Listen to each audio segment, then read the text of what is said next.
అందరికీ ఈరోజు వీడియోలో ఒక మంచి కషాయం రెసిపీని మీతో షేర్ చేసుకోబోతున్నాను.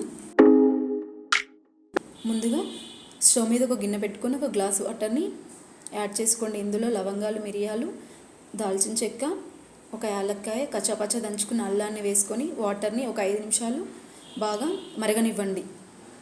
ఈ వాటర్ అనేది బాగా మరిగాక స్టవ్ ఆపేసి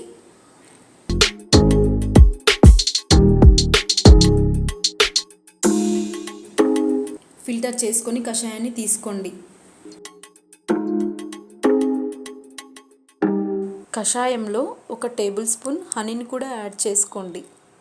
ఈ కషాయం 2 లేదా 3 రోజులు ఉదయం సాయంత్రం ఒక టీ గ్లాస్ తీసుకోండి. జలుబు దగ్గు అనేది ఈజీగా తగ్గిపోతుందండి.